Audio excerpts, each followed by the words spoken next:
Malo lava lo sa Samoa, malo le whaapale malo foi, ia le tauatai le foi fiafi, le o toi abitali foi, le o nanga lau Moana TV po lau Blue TV, ia e tawala tu le tātou porkalame o le tautai ia e whai vole aturu, a e male manuia, e male malo lava le whaatoatoa le lilo baiava, ele nei foi aso, aso roso mare lima o le masina o Januari, lua e lua se furu bale lua i oe ua masani fo i la tatau le lua ka lo fai le roso markas ya sa o fa ko fa finge ma ko isa bye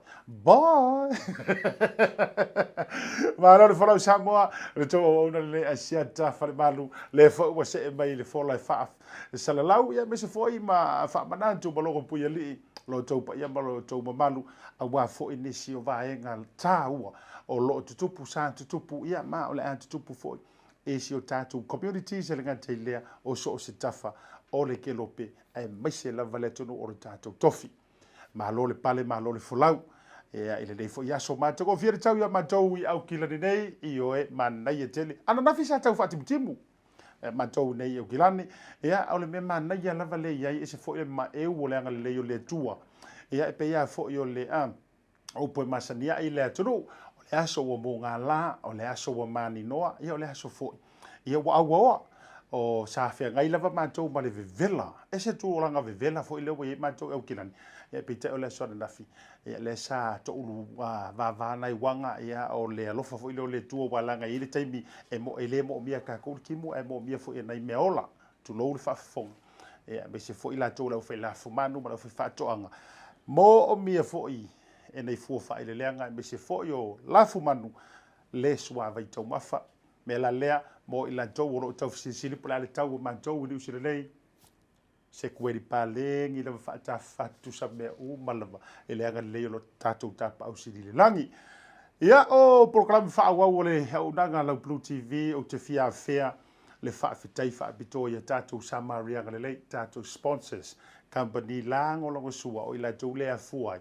ona whaau pea nei au nanga i le aso ma le aso. Pacific 40 ma le tātou talo whawautia so se whale o loa le whaua a matona tau mātala tala nei nisi o vaenga o no tanga i Samoa i nei taimi mana i tū la joe a tapuri puni i foi. Ia awane i ngalona e asiasi i foi na le tātou Pacific 40 ia ma whaataunga au ai e koe kawaru le kumu i pia ia e su e lava le whale o loa nai matala i lo lava fianga. PacificEzy money transfer ma le lātou foi au nanga tūpe lafo vave i Samoa ma manu pui puia, OCA, Oceanic Career Academy, tātou haonga whaakamuta i mangele, le ngata foi leo le tātou Maota Samoa, pamukesi i vaitele, ea awa foi leo tuina o Leausa ma le tātou supermarket, whaaftetele le langolongo sua, ea tātou proklame i le aso ma le aso. E tele nisi o tātou whaatele e le tātou porokalame o le nei aso a o halu lava fo i tūlanga ma whaangasologa manatua. Ia ono o le tūlanga fesuisui ia ia i o taimi a vanoa nei tātou minista e mesi fo whaurulunga ma tāngaluenga. O le ala le o le alava le tūlanga e maua mai unso lantou wavanoa. Ia o le ama whai lava fo i o na kolosi whaafua se ia i le tātou o nanga manatua o asolua nei o tātou porokalame whaangasolo ma le fionga le minista le fitalenga e le tinu Wayne so yalo. Ia na fai mai lava ia fonutanga le tātou minista me se for ka peneta. Ia no tūlanga o ngolo ia ile lockdown ia tātou i Samoa. Ia le mela le o le alu le tātou proklame. Ia ma tātou whaasi usi uro mata. I le taimi e o no maua mai ai ia se tātou avanoa i Samoa ma le fionga i le minista. E ia se tātou whaatala noanga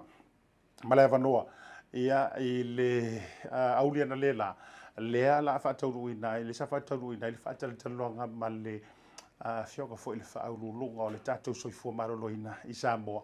Le fitalenga Leausa, Dr. Take Naseri, ia le ana e ina antu le teimi o tātou tala mai vai whanua. Peitai, whaauuna le tātou proklame si tātou wasiasi mua lava. E le tausala fo e lau Blue TV, le tausala ia Claudia Sanchez, le fo i wa mafuta mai, ia amatulanga ia tātou update o le COVID ia tātou ini usile nei. Talofa lava Claudia, malo le soifua manuia. Talofa lava Asiata, malofo i le soifua maua. Mai le fiafi. Manuia lava whawhatai Asiata. Well, good. I'm glad to hear that you are doing fine. Claudia, and as well, good to see you today. Now, before we move into the COVID updates, I heard that you do have a magic word or magic phrase for the day. Can we hear that, please? Sa'olele Asiata. So, yes, you heard correctly. So, as you all know, I am not Samoan, although I do like to call myself honorary Samoan. But we thought here at the Bluwave team that we will get myself fully integrated into the beautiful Samoan culture by teaching me a phrase of the day every day. Now, this is going to be for me to learn a lot more about the Samoan culture, because from what I know, there are just so many beautiful different layers. So I'm very excited to go on this journey and to take you with me. So the phrase of the day for me is ole ala I le pule ole tautua, which means your way to succeed is to serve others. Now, Asiata, you did explain what this means, and you did it in such a beautiful way that I'm actually going to get you to explain it again. Wow, wow, but you do deserve a round of applause, for that magic phrase,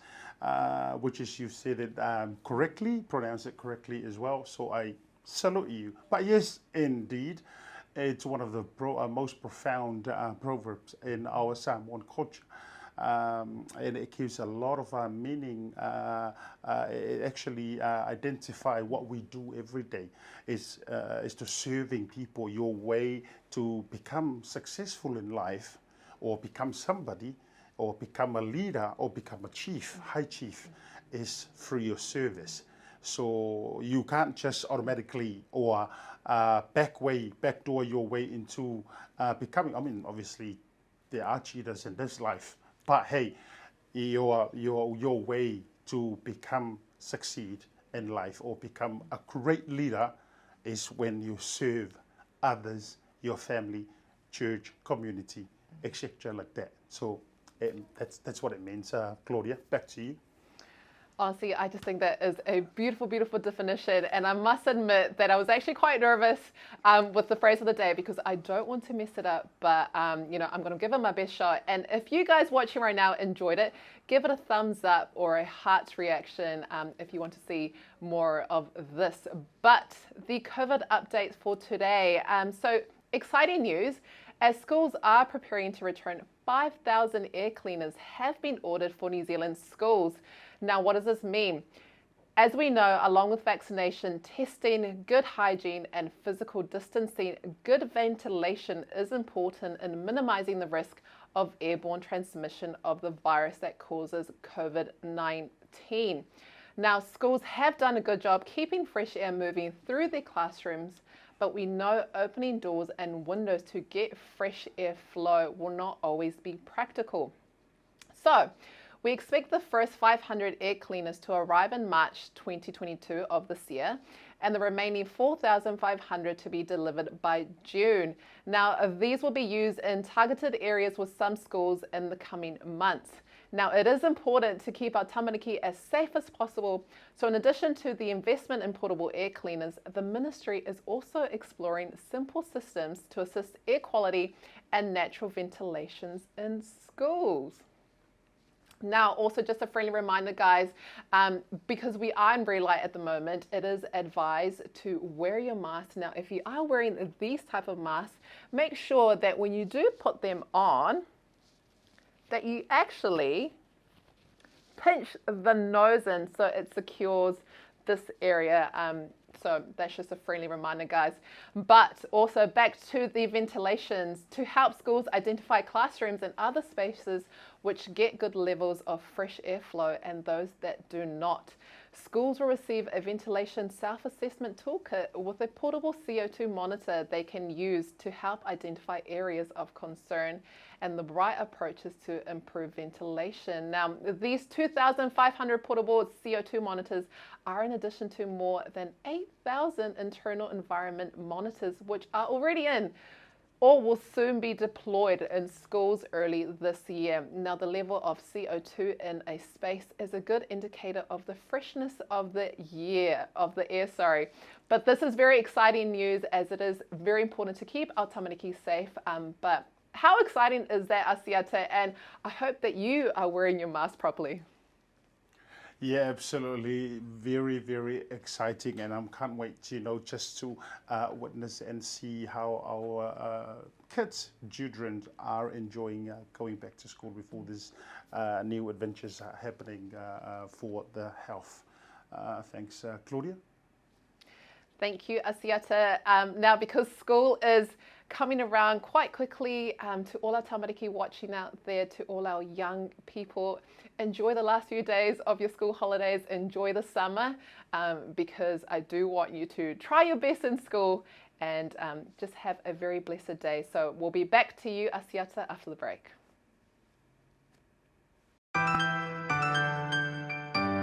Toleafoa voucher is one of the most convenient ways that I'm finding now to do my shopping here at Farmer Joe, and my sister just sent through the voucher on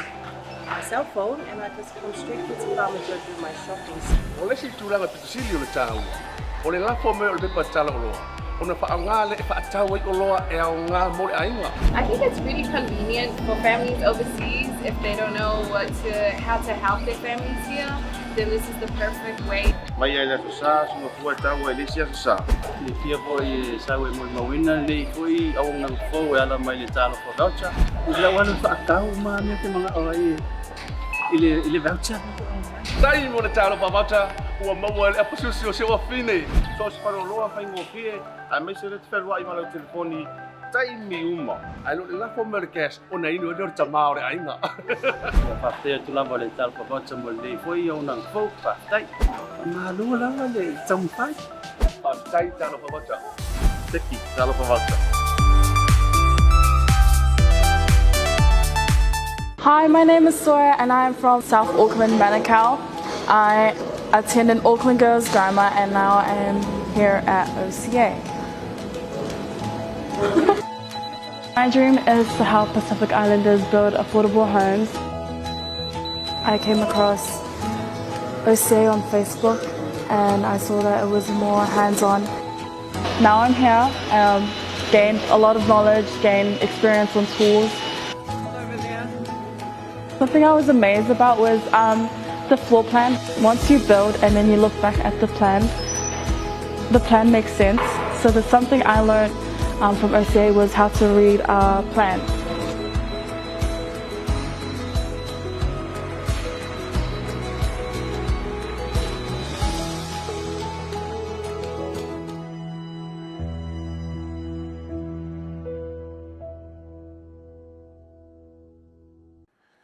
Toi whaatalo whātu Samoa I lau mai moga me se fo I o le whita whaafoka le nei vanga o le whiawhi I le toi whaawawina o le tātou proklame o le Tautai e lua le tātou Blue TV po le Moana TV le nei fo I a whiawhi ma le tuana o whaailo I le amatanga o le proklame. Samoa le wanoe whaatatata noa I le uli ana le la ina ua mahea ia le whono tanga fo I le soifua maroloi na Samoa ma le whionga le whaaturu sili o le tātou o nanga po le matanga ruenga le soifua maroloi na le fitalinga ia Leausa Dr. Naseri le sa o fea tuai ma o se toe vaingala lea I le tatou whaatalanoanga atua e ui o lea wa mai ona o atu I tatou tala I vai whanua peitai o le atuanga lea o lea whaatalanoanga ma le fionga e le whaatonusili Dr. Leausa Naseri. O te whaatalo whātu Samoa I lau whaasau le nevanga fo I o le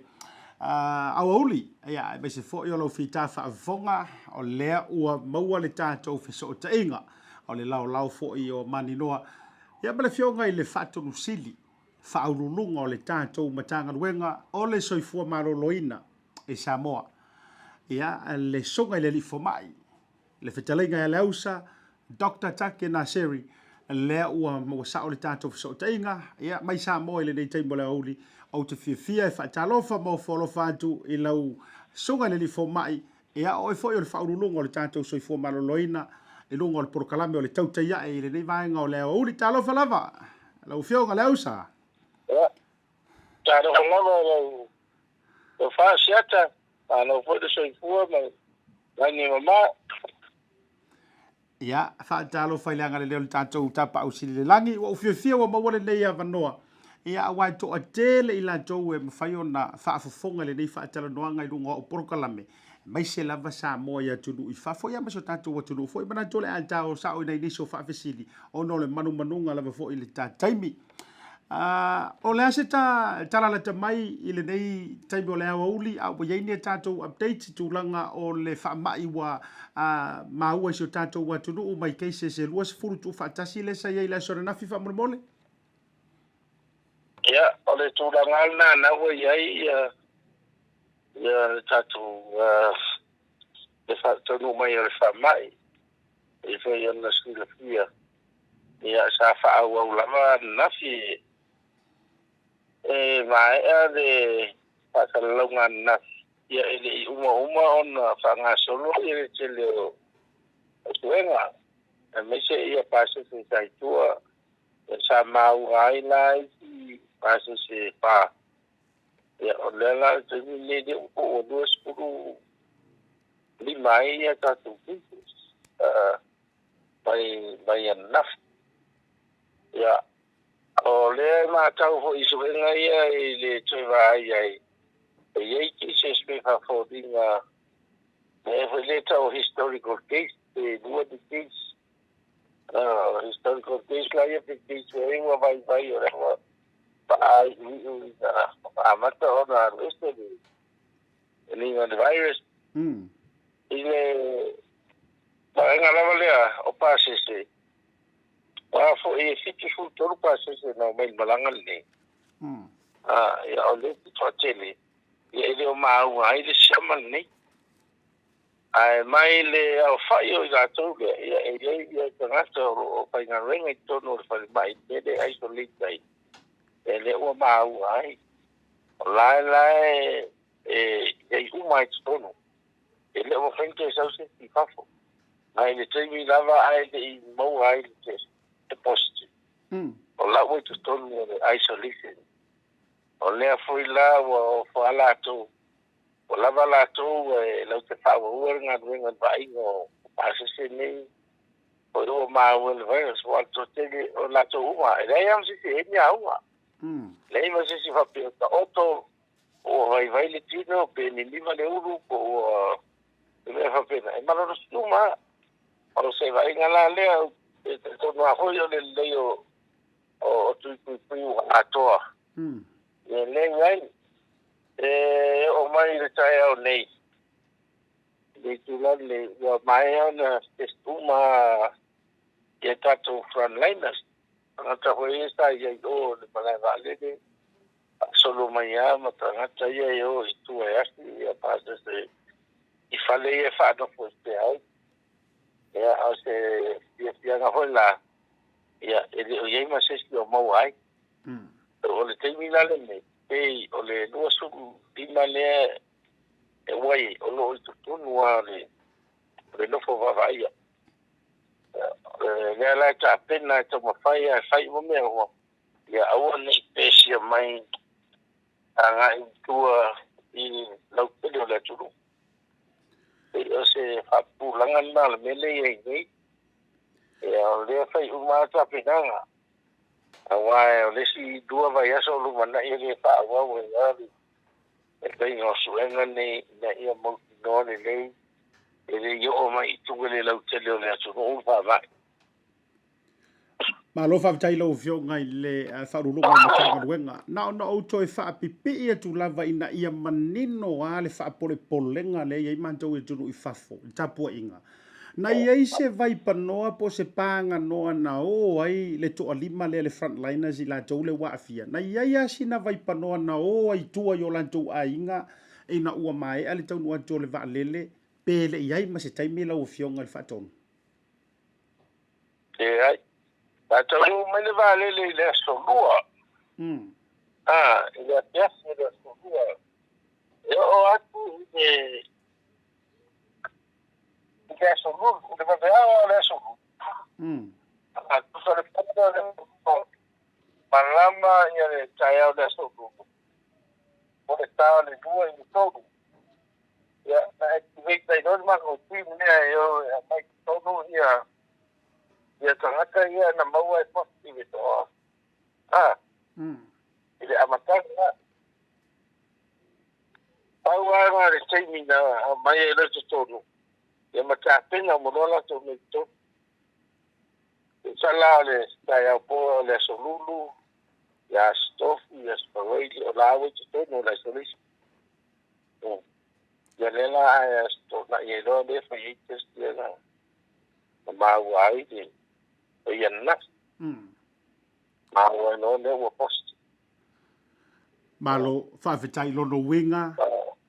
Lono winga mo le tau finga o le te o le whita lolo ai ma le whitongi ai o mawhauwhaunga nei ai nei e le o iai se avanoa na ono o ai fua le whaamai le tātou community le atunu o le sao le lau whionga.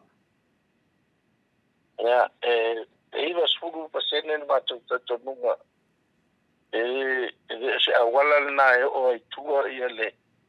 ona lea na malu pupui ale o mai tonu o mai noa tali tonu ia tau no mai o tangata nei o pas ia na whati no lole o ngā ruenga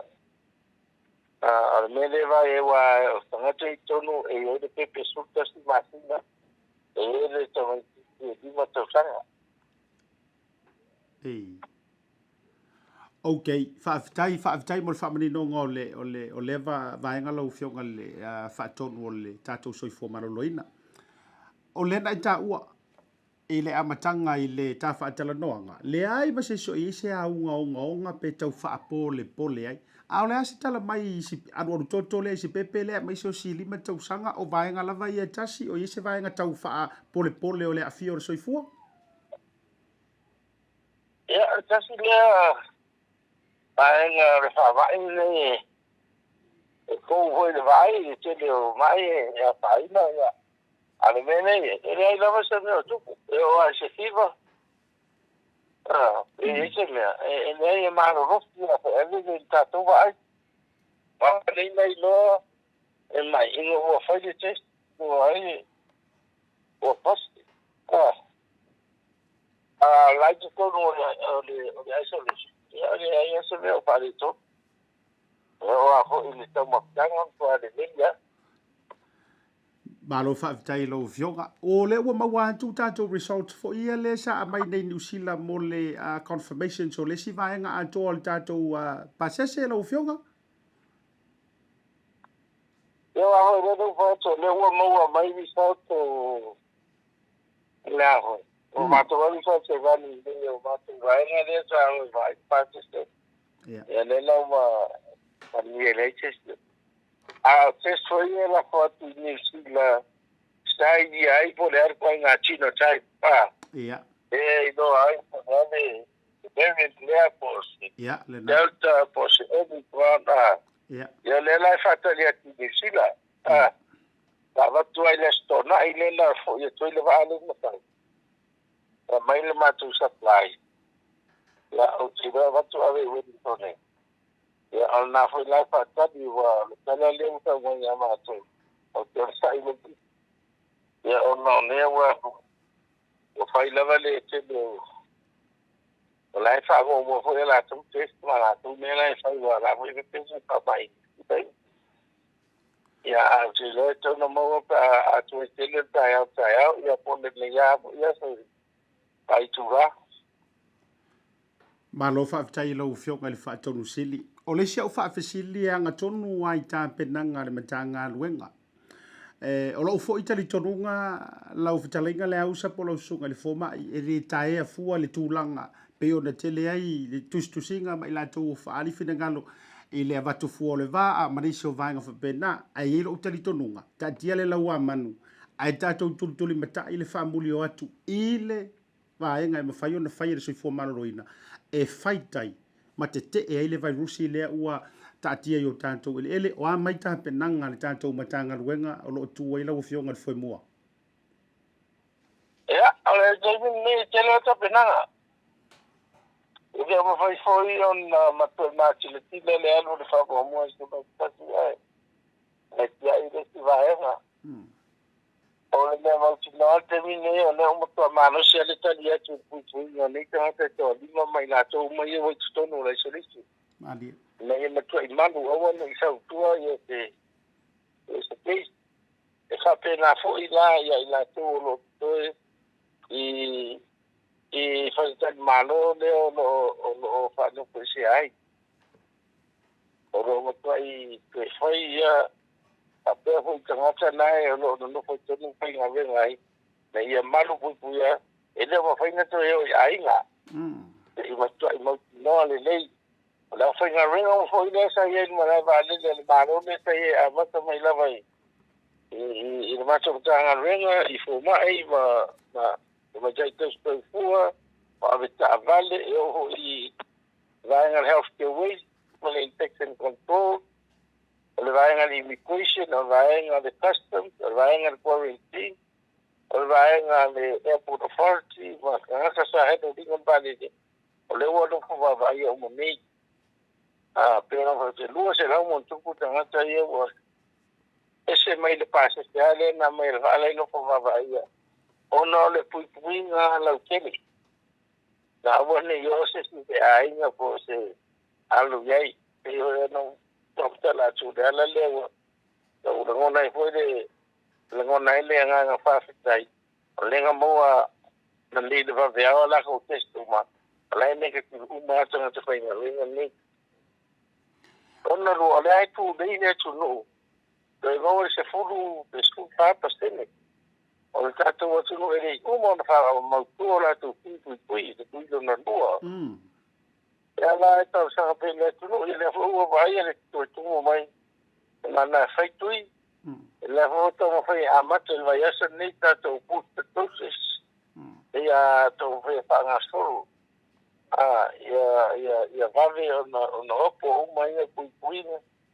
lo ta pino fota to farmai no tua nanga ia awa ona sa lau fa mai ai longa ma faina la vastia na mo to mai ia se a leu ka to lo ne o le stile o mai e ai nya uma ele na forma mana mi o le no ko va ai ia pena sina o que ne foi pode de ai foi ia ai popole a foi o no tato o toro ia tele tangata tino la poa tele tangata mai tuka tele tangata e mai sela a faina o la tu mama a faina o la tu pat pole hoi la I nga la fai o tangata ni fa ro ni e vai rusi ni ia ta no ele sistema nga le mai tu ya ia o ta pena o mai Asiata lo tom fai ai po ho de malo se lo fai nga renga wa le fai nga renga to tele na wa mali ya o da ho man fai na fai ya wa mau sino ho ya mai ale fa mali se au ta to malo ya ai me se ta to wo no o no wa au se nga o to mo fai ta to ta nga renga e pui nga o va le lo ta nga fai da fa de ya to langa nei ya Ua fo I le vai fo I list temi so pa este tu le fo ta me. E pe te yo nga por aí ni te wo. Pa tu des yo na fai mai fo te a ve to nga lo fo nga venga. Malo whaafitai tele, la ngona I tino matangi le lei pe a whaalongologo atu. Ea I tūlanga fo I o lo malu wai le whaamale o lo niu. Pe o upo whailaunga I tūlanga o tāpenanga, ea wa a fua iai lua tausanga. O tāpena pena lau fionga po lau whatelaiga fo I po lau songa le fo mai. Ea maisol matanga luenga I le taiao le nei, taiao whapenei. Le ua mawhai ai o na tau lui nā tua le wha mai. Le tūlanga mao popo ai o le tau fo I tāpenanga. Ia, o lau whaafisiri muli tūlanga o le lockdown o lo iai tātou I Samoa, manisi o nai inga, e ono o tātou se tu ainga fautuanga le whaiere soifua maloloina ia mātou ni usira nei, e kamo foi lele kare kasiar kanga ko le ainga e ono alu e fai mele whaatau, ia I vaenga whapena, pe nai essential services foi lele ono tatala a lau fionga, whamai a mai ai. Ia, a lau fionga, au talenga foi Asiata. Ia, wa foi taiau le au tanu ai foi isi fai ngā suenga. Ia, ona fua lole, ia o fufanga tatou malo, e fai do inga ma le komitio, para o leve mati ya, ma no tanga renga, ia, ma fausia I loa se, e fautuanga, e ave no nga tamai tai pare mia mar ka penga ia na autu ai leo tonu a vai nga umai a fai ai o to yo le melna tona fai ele fai na alo ta to tu o le polenga ele ausi e 4 miliona fai ta o tanga ta fai yo ta to o le polenga e le no pesa certa ngata a fai mai ali e vai nga to tele o ta to no ia ana to e ma fitu na ifolia ia wa le se taimi ia nela na le to ma fai ia e mama wa i dumal vai mali awani ma tu ta ho ia le tu kai a to ma fai ia mama wa i dumal vai na ngor so fu ma le le tu le e to nei no lenga le po le e ma to ali ia le ho fa mai ia sila ai o le wa fi o mantele o atu o le o le wala ye to nunga o le wa su ari me o lai le tu ye wa lo ari ma le tu ye o nga sa mi zo man wai ma mo wai se pi le mu ye nei ma fo nga ye to fa to ai ya fa ta pe nai ye ne ye to fo nga se to no ya la ngona la vale ma fana ona foi fa mala si au mai al tato malo ya a mise de tato watu no o bori me ala mala to tarsanga mala to fa mala si au ya mo to sani me foi ni a filosofia esta una mo nei pui nga te paia e pese yo tu langan na ta pena madia fa pena e va foi nga fuare ta o e ma se nga nga tu lu e o ta ma o ni tonu te o ta ma o tu e te ta o ya pa de tonu po da ya o nga nga de ya ia whaaftaitele lau whionga le whaatarusili o le tātou soi fo maraloina lau songa le whomai Leausa sau noanga whaiu whamai ai le tā whaatala noanga ma nea wano mua ia o te manatu fo o le a le umai ma na ia le whai ma whaavanoa mai so taimi lau whionga ia po lau whitalaika fo ia e longo puia li ilungo lau porokala me langa kasi o le porokala me o le matuan to o telo i latou ia o lo whae paila latou tapua inga ma lo whaalo lava e va stai Asiata ole devo va stai de no fo de tua e ni to sulare no fo manga le tua tato tonu e fa ma oni lo na no fa tato tu no ma tato uma e fo ni ni fa ma i wo dele aso e wo to tanga bon tupu le la me falta to fa ya after fo i ma no tato tu no ya la to tapo i rilo e malatu talo e la mona lava de balos para de ma tu tono e la ya se que ta pues mai ya le mama no fue tato wa tu no lo pa tanga ta se ai tono ni sila so se tafa ya no chite manga ruanga ya po sai ni ya fo ru mana imanu ya ta fetai e o ngalo no to mana tu mai tato tu no e ati bililo ale tonu mai ala to tapo inga e nei tato wa tunu mai baba fo i de mato mafo va e manatu atu le alto manatu mai amato pastai lo to ko so soni ana fo le to tapo fai dava e ma tai ini ko ani fa mataranga tu atu ona lo to manatu ro fa mai tato wa tunu ya manuia le tapo inga lai tu o to ye ni tapo le langi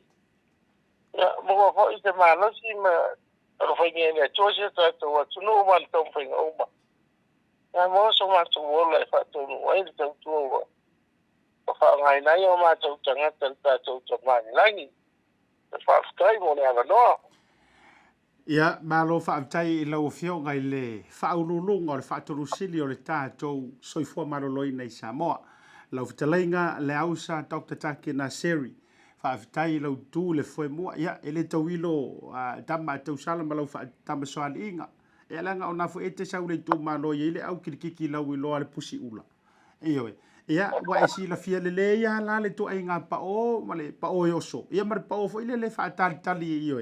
ia ai fa tai tele o lo o solo ngale le fo i ma ua tala e pe ona e to fa sa pa utanga te tala le yaso o lo o malu pupu so tanto wo no ia fa tai mo le tava no ta to e ta pa i fo i pe au nganu le e sisi o manto o no pe atu sai ma so fina ngalo e beso le tanto mtanga ruenga ai mo le dei taimi alo fa tele atu fa so i fo ia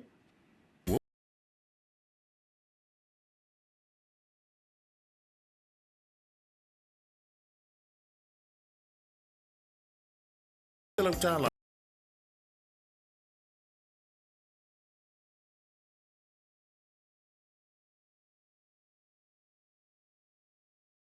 ngā ina o tātou ofisa o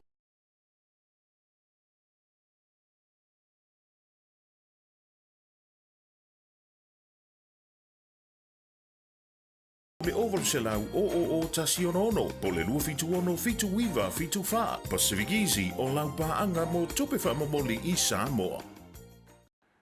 Toi fa talo fa tu toi fa felo ia tu Samoa ia ele toi fo i mai ai o tātou fa salalonga mai ai o tātou company langolango nga te lo fa salalonga fa PacificEzy o le sa e fa fonga mai le toi tu ina to le ma fa tala noanga lea i le auli ana le la fa to mai ale fono tanga ale soifo maloloina ele tau se forma tasi na o office o ia tu le fa uruluga por CEO o le tātou soifo maloloina ai sai sau no mai Asiata mai alo le manto fontanga le tu mau mai update so matas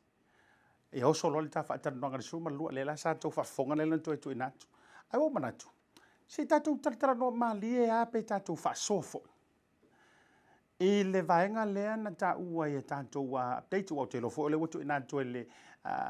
ta po se tai mo le fiafi ia le tu na mai le kapeneta se fo le afionga tu mai pale miani si fo yo update ai ngau mo lo ma fa tara no le sa to fa fonga mai a matalona to tau no fo le tata lo fatu io o boni te lo fo le na o to fa pena le tu langa a so longa le i lo fo itangata le te mai mo mai wa wo mana tu le matua fe le o le te le mau mana tu fa lia ia ma faiti onga ua tatia mai le tu langa i le va le la vale le nga ngu le so lua le sa to fa fonga mai sa nonga ale fa urulunga le soi fo maloloina mana tuala ia o le telo le mau manatu ai siaga fa kanga fu le va lele le siaga le va i umai ka le o kanga kanga i lungo le va tauna le fo isa mo o la se tele o le mau manatu fa lia ai ia lo utali tonunga vai na o le vai ele a fia fu matangi ia o le fo iso fina ngalo ia e pule asta fune ile la o na sa ai ile mai ai o la fa longo ma te toa a o sau noa le fionga le fa ulunga le matanga luenga so fu maloloina o ina vavala mai ai se tata o se mafanafananga i lo uloto le ai la tatia la le tatou tusi o le lima pe nga mafuanga vakole le va afakanga ai o ionga le pule o ionga le tulanga pena tatia ia te aulena pe ala upunu fai a waia tatou te va ai le laua manu le nga ola tau ru i Samoa e le fainga ko ka ngofi ko rewind i tu ai pe yo o kaseki fa longo foi nai po ata nga misi ala va ai le pao le pomu tu lo foi kan kape ko e vili ai tu ele mfailan to fa foi fa pena i tu le tu langa o tupu ai le tu ala lo ma le tali tonu ngo le tautai ai tu le mata i le fa mulio atu o le fa mulio atu le la o tau nu u fa mai wa fiai nisi o tangata o tatu botulu fa tai le tu o le ta u le fionga le minister e se fo ia ko inga kanga kai a fia le fa mai e foringa fia e regi si o foringa fa sia foringa mai fa vai mai nga pelu mai e ale ia la to le na ta o mai to lua ia vai nga for historical cases tangata ia wa fa solo ina to fo sia lo na malos via le li ai ia te auto mana ta iso fina ngalo e le mana tu fa pea tato tu fa tasi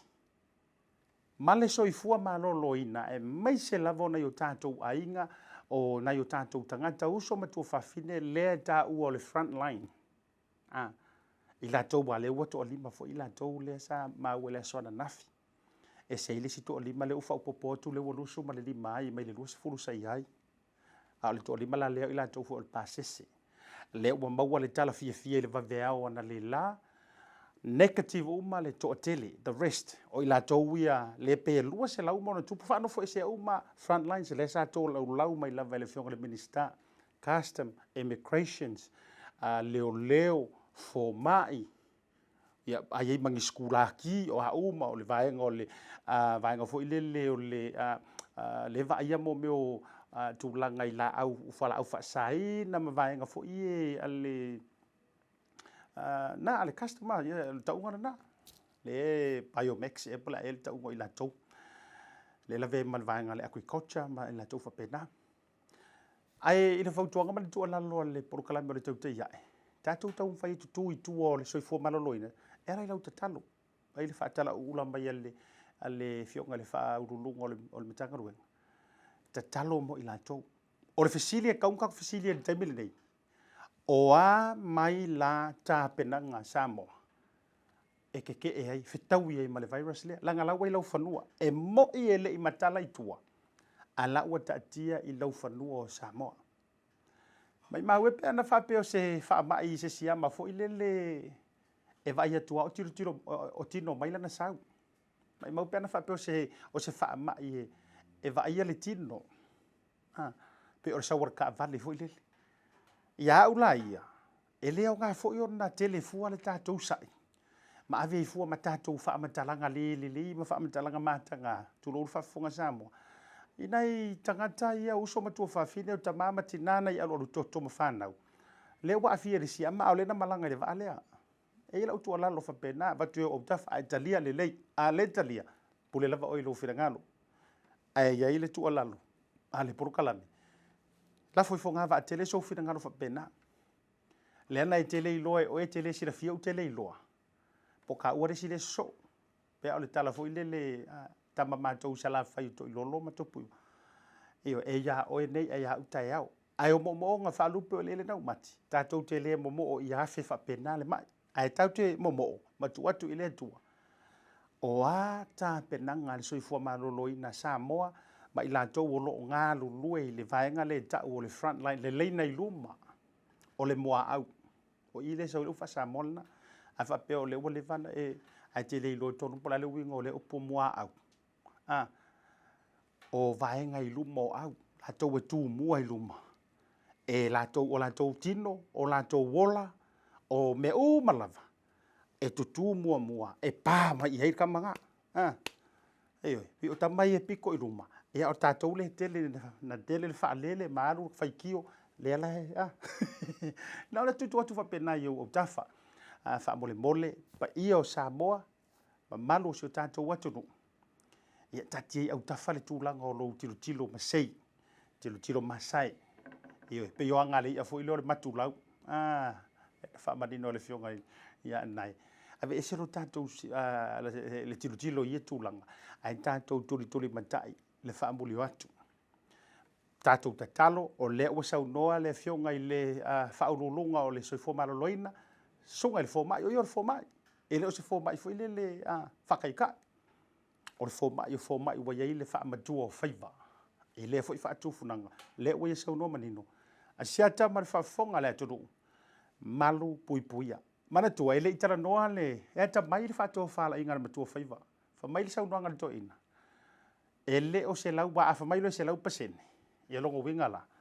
ia ua iai ua umanga spray uma Samoa kasa ngoi ka kua sa variaka ka malanga o kisenge me whapena ai vai le tu ulolonto le saunoanga whaino whai mai e iwa 10% mana tua o le 10% ai fsili la fele 10% le ngai o fai ni usila o le ala topu e le maru lava o le sila 10% le na o le a fa foi fai e le tau e tu ina tu e mafai o tinai ese e ala i lau te talo ma lau ana pongi ia masa foi tu le vai le tua a ko ero se lau pase e mana ia na iwa 10% ia ta penanga i le tino ale matanga ruenga la ua iai a o le fa se lau pase ngeinga e fa tu mo ile se 10% le o lau te talo ma lau fa tu le vai ngau i le tua ma lau foi to tuli ma ta tu fai ana pong e ka vanga le se 10% nga i le toto Yesu se kiranga to te ia ile na nei vanga le fiafi por kalame fo ilena Samoa la fu fonga va tele se la manga o le tauta mali o le matua e moe po e le ma moe e fau tua matata longo la nga o le alofa longo ale tuli o le tata ia a fa pe fo o ye senga ngana o so poutu mo tau la ulu la fa fo anga ia ko fa fo i mel proclame o tauta ia tolo pulo i le fa urulungo le matanga luenga tolo pulo ia i la tau tutu i le leina i luma mua au o le puipuinga le soifua maloloina mai so le tulafono tolo pulo le fa to fala inga le fionga le tamaita i pale mia marka peneta mataita i o le atunu to fo i lo pulo e le taita i lalo le tapua inga si o tatou matunu manuia faiva fela i la so taiau le maua tatou minista e fa tara noa i la so taiau ai mo le taimi Asiata Pio Vaoliko unanga le tatou tautai e faiva o Samoa tautai e faiva malo le atunu ma le Blue TV soifua mai manuia. O le Oceania Career Academy, o sea o ngai mangele ua whaatui na le pūlenga le fono mo tangata Pasifika ma Maori. O sea o ngai mauaile to mai whakamuta, whaapea anga wa esese. E talia so se tangata mai le se furu ono i le wha se furu tausanga. Mai a o nga fua li ima tamai tai wano fo maupesi te seni ni usila. Whaafso tai nei loa le OCA i le overu se lau, ono lua lua, valu fitasi. Pea si le website www.oca.nz.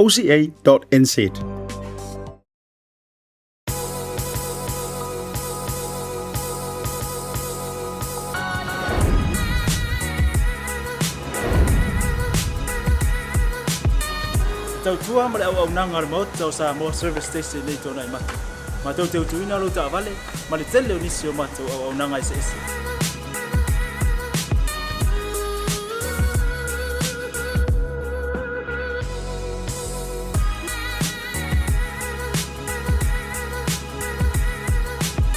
Ai le ngata fo ile, ma tau te seake ina fo ila o ta vale.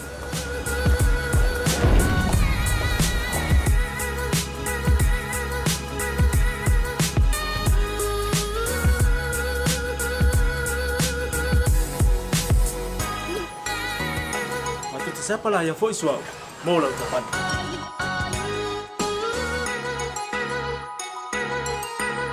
Apa foi o vai pa o Leausa. Awala te pon, matu te siapa lah yang foi mau lau tapan.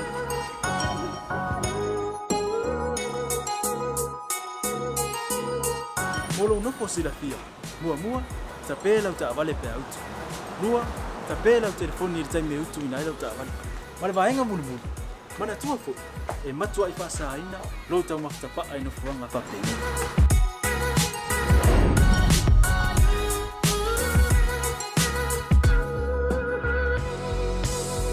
Ota Samoa ole Maota mo Samoa ma do te fia e au na pe mo o Samoa maftaile fia mai. We'll see you again. God bless.